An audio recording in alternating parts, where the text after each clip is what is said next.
പഠനങ്ങൾ കാണിച്ചിട്ടുള്ളത് ഒരു ചെറിയൊരു ശതമാനം ഈ കോവിഡ് വന്നതിന് ശേഷം, കോവിഡ് മഹാമാരി വന്നതിന് ശേഷം ഹൃദയാഘാതം, സ്ട്രോക്ക് മുതലായ കാര്യങ്ങൾ വർദ്ധിച്ചിട്ടുണ്ട്. അത് കോവിഡ് വാക്സിൻ കൊണ്ടല്ല, കോവിഡ് വന്നില്ല. കോവിഡ് വന്നവരും, വാക്സിൻ എടുക്കുന്നതിന് മുമ്പ് കോവിഡ് വന്നവരും പിന്നെ വാക്സിൻ എടുത്തിട്ട് കോവിഡ് വന്നവരും തമ്മിൽ താരതമ്യം ചെയ്യുമ്പോഴൊക്കെ തന്നെ അതേമാതിരി കോവിഡ് തീരെ വന്നിട്ടില്ല എന്ന് ടെസ്റ്റ് വഴി പ്രൂവ് ചെയ്യാത്ത ആൾക്കാരൊക്കെ തമ്മിൽ താരതമ്യം ചെയ്യുമ്പോൾ കോവിഡ് ആണ് അതിന് കാരണം, വാക്സിൻ അല്ല. ശരിയാണ്, ഹൃദയാഘാതം കൂടിയിട്ടുണ്ട്. ത്രോംബോ എംബോളിക് ഡിസീസസ് ഒക്കെ, രക്തക്കുഴലുകളിലെ ഉള്ള പ്രശ്നങ്ങളെ കുറച്ച് കൂടിയിട്ടുണ്ട്. സ്ട്രോക്കും ഹൃദയാഘാതവും കൂടിയിട്ടുണ്ട്. പ്രമേഹവും, പുതിയ ന്യൂ ഓൺസെറ്റ് ഡയബറ്റീസ് പറയും, പുതിയതായിട്ട് പ്രമേഹം വരുന്നത് ടൈപ്പ് 1 ആയാലും ടൈപ്പ് 2 ആയാലും അതും വർദ്ധിച്ചിട്ടുണ്ട്.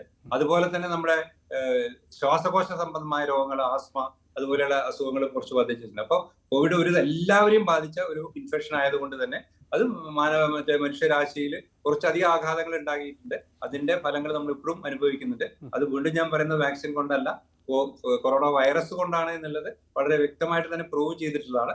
അത് ശരിയുമാണ്, കുറച്ച് കൂടിയിട്ടുണ്ട്.